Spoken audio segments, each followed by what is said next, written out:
Comment rattraper son retard en médecine parce qu'on est déjà en octobre et je sais que t'es dans la sauce. On commence tout d'abord, on dédramatise le retard. C'est normal, très peu de personnes sont vraiment 100% à jour sur leur cours. Mais ça ne veut pas dire que tu n'es quand même pas dans la sauce. Il faut quand même que ça te mette un peu de pression positive, un peu d'urgence. Ensuite, on l'assume et on relativise. T'as du retard parce que t'as probablement fait des erreurs. Il y a certaines choses que tu as mal faites, mais oh, c'est fait, c'est fait. Là, maintenant, dans l'instant présent, t'as deux choix, soit te morfondre ou alors t'en servir pour tirer des leçons, de l'énergie et rebondir. Et là, c'est à toi de choisir. Moi, je peux t'aider, mais je peux pas faire les choses à ta place non plus. D'ailleurs, je m'appelle Julien, je suis interne en 7ème année de médecine générale et j'aide les étudiants comme toi à réussir. Alors, si on s'est jamais vu et que tu veux que je t'aide aussi, tu peux t'abonner. Ensuite, là, on rentre dans le concret. Il faut faire le point. Pourquoi t'as du retard? C'est vrai, est-ce que tu t'es posé cette question? Est-ce que ça vient de ta discipline, de ton énergie, de ta méthode de travail? Il faut que tu saches. Deuxièmement, à quel point t'as du retard? Est-ce que t'as vu 0 cours depuis le début de l'année? Est-ce que t'as un mois de retard? Ou est-ce que t'es à jour sur 90% du programme? C'est pas du tout pareil. Et enfin, où est-ce que t'as du retard? Est-ce que c'est un retard plutôt diffus ou est-ce que c'est sur une seule ou deux matières? Allez, faut que tu sois actif, alors mets tes réponses en commentaire. Et avant de passer aux deux derniers points cruciaux, le plus important c'est celui-ci, il faut créer du changement. Jusqu'à maintenant, t'étais quelqu'un en retard. À partir de maintenant et à la fin de cette vidéo, tu vas être quelqu'un de bientôt à jour. Est-ce que tu comprends la nuance? Et pour créer du changement, la première étape indispensable, c'est l'énergie. Tout part de l'énergie. Donc s'il te plaît, va me faire une séance de sport là maintenant. Me dis pas qu'il faut que tu finisses de réviser, là t'es sur ton portable, tu révises pas. Même si c'est 30 minutes, même si c'est 15 minutes, je m'en fous,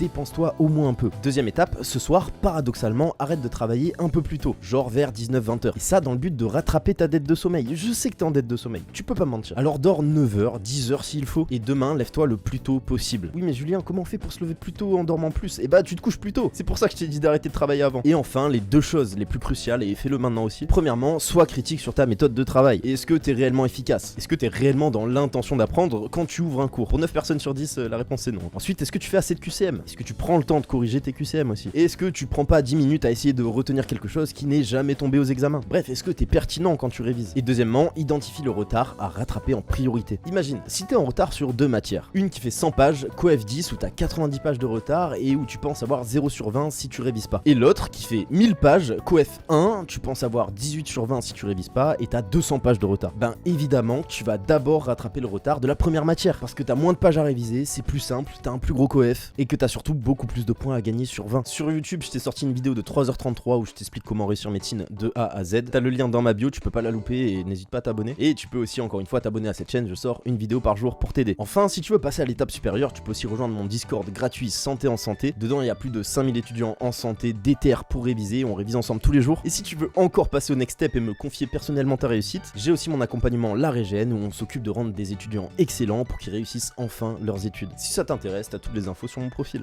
Plein de bisous mon go.